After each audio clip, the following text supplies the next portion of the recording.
Washburn has also curated exhibits at the Fullerton Museum Center, including 2 specifically on the history of Orange County's popular culture. The Orange Groove, Orange County's rock music history, which happened in 2004, and Lay Down the Boogie, OC the Disco Era in 2012. Now, I don't know what Jim's going to read about. He's going to read about either Winter Park or OC music. So take your pick, Jim. Thank you. Jim. Not too horribly long ago, so I guess years, the OC Weekly had its 20th, 25th, whatever it was, anniversary issue. And I thought, you know, I was like the founding executive editor. Executive editor, by the way, means nothing. Pretty quickly. But I thought, you know, I'd come off as like some, you know, crusading, blah, blah, blah, whatever. Most of the comments were like, we'd never worked with a guy that old before. It was kind of creepy. And so it goes, I've got a chunky part of a chapter in here where we talk about Dick Dale and Johnny Speed and Chrome and standing on the roof of the condo I grew up in Buena Park for a while, watching the fires of the Watts riots, and smelling Dairy Valley and all the fun growing up sort of stuff, and Timothy Leary and LSD and Yippee Day at Disneyland and all that stuff in the book. But one of the things I didn't really discuss was liquor. So I'm going to read a couple of pieces that aren't in the book. Anybody here from Stanton? Good, I don't have to apologize to you. One of the things I haven't done much of over the years is investigative reporting. I was like a music critic, you know, wrote opinion columns, blah, blah, blah. Not really anything investigative. So I thought once I would do something investigative, and I tried to find, say, what has anyone in Stanton ever done? Unfortunately, back in 2002 when I wrote this, there was someone from Stanton who made the news across the nation. And to read from it, have you been following the condom chowder case that's gained international attention? A Stanton woman, Layla Sultan, and 3 friends have claimed that while dining at the McCormick and Schmick seafood restaurant in Irvine on February 26, 2002, a Jimmy hat turned up in the clam chowder they were sharing. Yes, of course it was New England-style chowder. The women claimed it was sent the soup back to the kitchen because it was too cold, and when it returned, the condom was discovered in the Stanton woman's mouth. She said she remarked to her dining mates that something rubbery had stuck to the tooth. Of course, you're chewing on a clam, a friend responded, according to the account in the LA Times. When she discovered that, nay, it was a rolled-up condom, Sultan claimed she spent the next 15 minutes vomiting in the restroom, and that the event had caused psychological trauma that left her unable to enjoy fish, soup, or sex, and that she had required psychiatric care and medication to deal with the anxiety and depression. In a statement released by the restaurant's attorneys, McCormick and Schmick co-founder Doug Schmidt claimed, after reporting the incident, the plaintiff asked for and received a shot of tequila, then remained in the restaurant with friends receiving complimentary alcoholic beverages for a considerable length of time. He seems to think this undermines her claim that it isn't the natural thing to do to toss back an armada of free tequila shooters right after puking your chowder into a public toilet. Well, that's the sort of pioneer party. Let's try again. That's the sort of party pioneer stock they raise in Stanton Day. The case is slated to go to trial on January 12th, with the woman claiming negligence and intentional infliction of emotional distress, and the restaurant claiming it had no part in the condom winding up in the chowder. It's a case rife with preconceptions. On the one hand, there's the public perception, sometimes captured on videotape, that if you ever send food back to a restaurant's kitchen, the staff will be so insulted they sometimes even cut off their own heads and toss it in your Cobb salad just to gross you out. And a condiment chowder? Yuck. Chowder is basically chunk-style semen to begin with, and there's hardly anything grosser. There's hardly anything grosser you could throw a condom into, aside from Dr. Laura Schlesinger. I guess I'll apologize to her too. On the other hand, everyone knows that if you want to dine for free, you put a bee or a Band-Aid in your food, and the restaurant will comp you. There's also the popular misconception that if you live in Stanton, you're probably a whore and might very well have condoms stuck in your teeth for days before marriage. It's a complex case, I tell you, more than Perry Mason ever had to deal with. Reading about this raised several questions we realized we could answer in our own kitchen. Do condoms float in chowder? How could you not notice a condom on your spoon? If you missed the spoon part, is it humanly possible to put a condom in your mouth without knowing with certitude that you just put a condom in your mouth? Does a condom really have, to use a food industry term, the same mouthfeel as a condom? For our test condoms, we use the Class Act ribbed and sensitive unit and a non-latex Durex Avanti, in case the different materials affected buoyancy. For our test condoms, we use the Class Act, wait, I read that twice, never mind. I don't know how thick McCormick and Schmick's chowder is, so we conducted the test with 2 chowders of divergent viscosity, Campbell's and the Snow's condensed, with only 1/3 the recipe's milk added. Each condom responded identically in the soups, but the Class X lubricant infused the Campbell's broth in an aftertaste that did not converse well with our Chablis. Wrote a little lighter on the spoon, making the Class Act more apparent there. And it was also, as it also was in the mouth, where its ribs all but announced, "Here I am, sailor." Questions. Did it float? In the Campbell's, indeed it did. Both brands, right to the top. But in the Snow's, which I suspect is more akin to the McCormick and Schmick chowder, it lay submerged like a threatening U-boat. So yes, you can very well eat from a compromised chowder bowl without knowing. But the spoon? The condom was obvious when snagged. It overhangs the spoon, and it's a balancing act to keep it from toppling out. And if you need a mouth, and you would need a mouth the size of a golf hole not to feel it going in.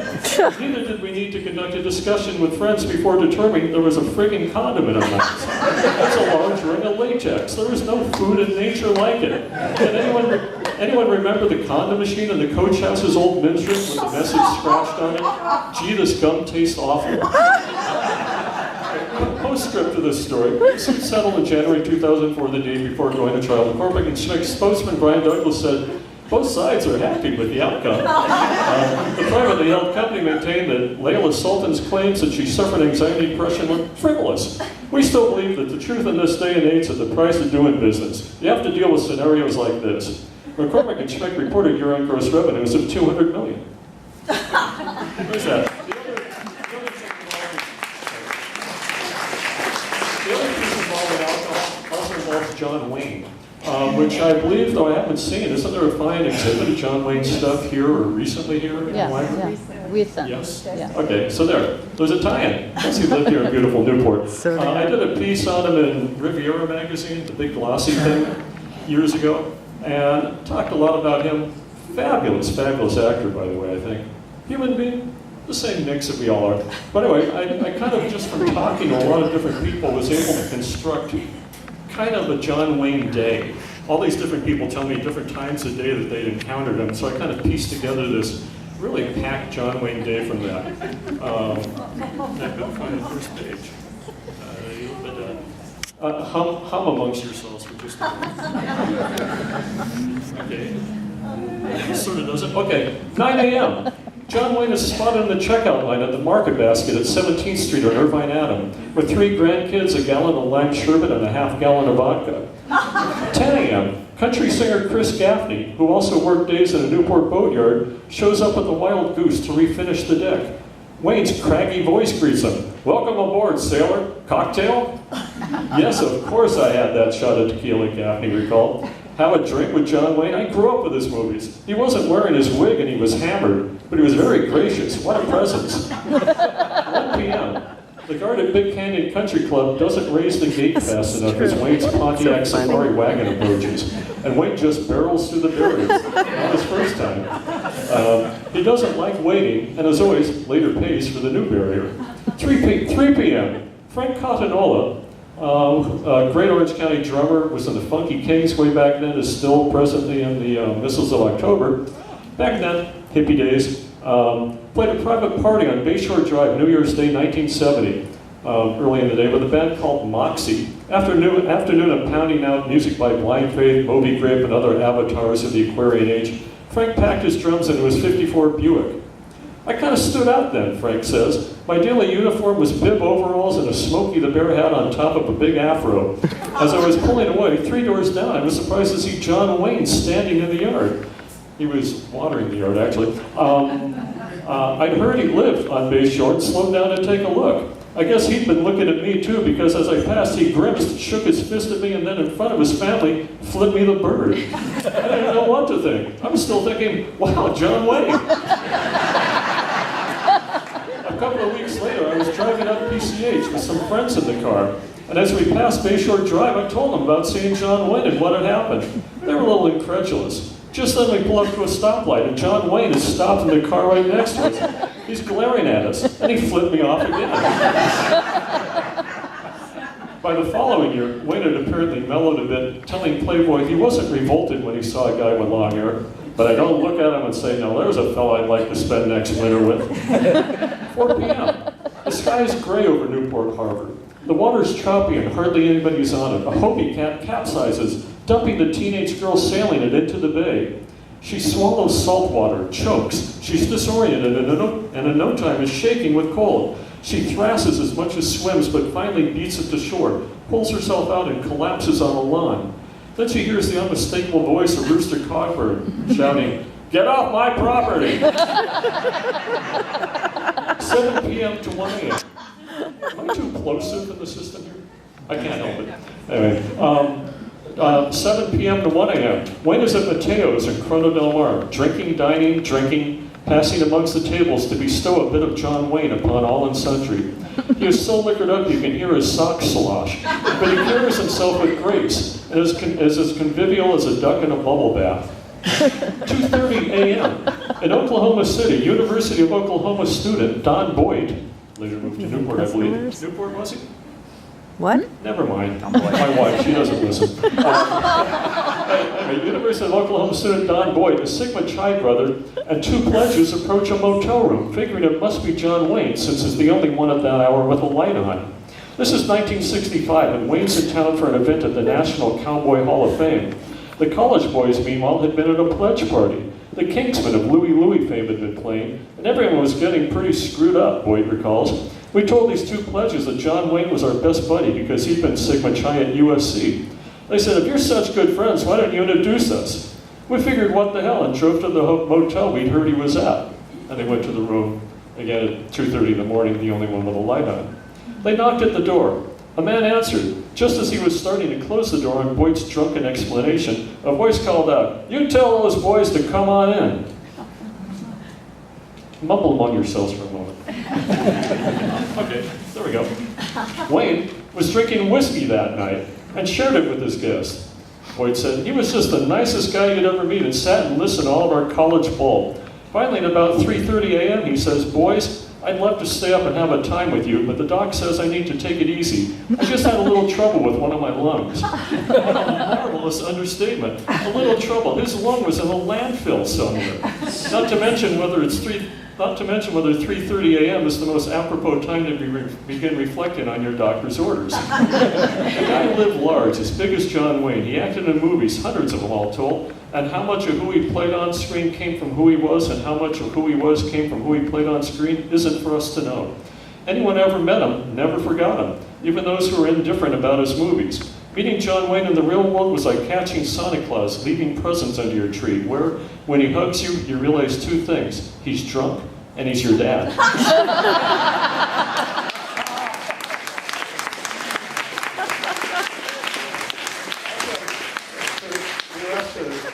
A little bit of representation of some of the fine authors that are not here tonight.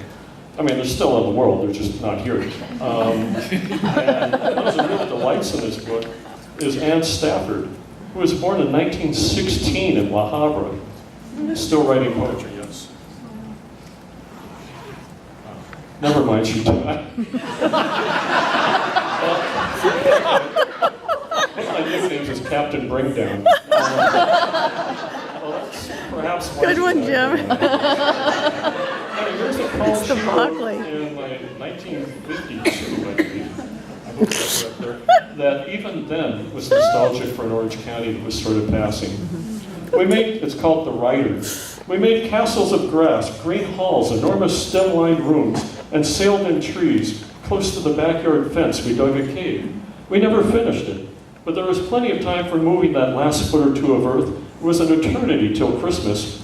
Do you remember the yellow fields we tussled through, small mustard petals clean, and the hikes on Saturday up to the grove of oaks? Plenty of time then, and dark came down before we were home. They were out calling and searching. There was a winter year and a summer year.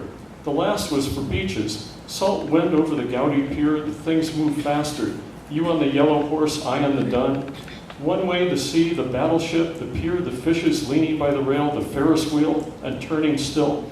The shoddy mermaid painted on the wall, up and down we laughed and caught the rings, and one was gold for summer. Then summer was gone, and the horse bunched warm ripples, trotting through orchards down to the practice ring. His eyes were like suns when he changed his gait, faster and faster till the trees blurred in the sky, and there were only posts in the wind and the packed earth, and the warm beasts gathering and springing. How to get off, how to escape. At last I fell, but it was no better. The earth turned under my back. Swift, swift we turned out of day to night, to day again. Light and shadow from a picket fence.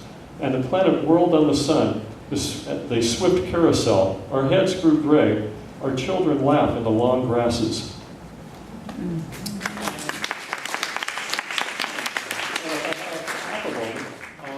One of the writers in here I love is a gentleman named Victor Villaseñor, who I was thinking of because he spoke in this very room a long, long time ago, decades, and he asked a great question. He asked, how many of you think we're about to have 5,000 years of peace and harmony?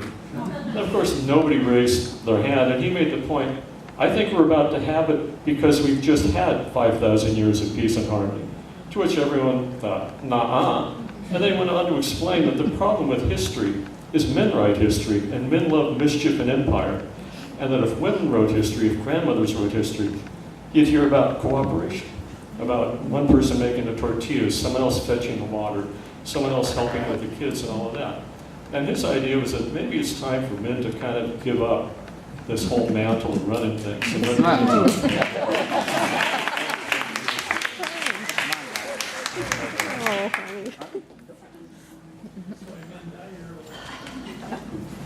Thank you all for presenting this rich vein of lovely writing. We have time for some questions.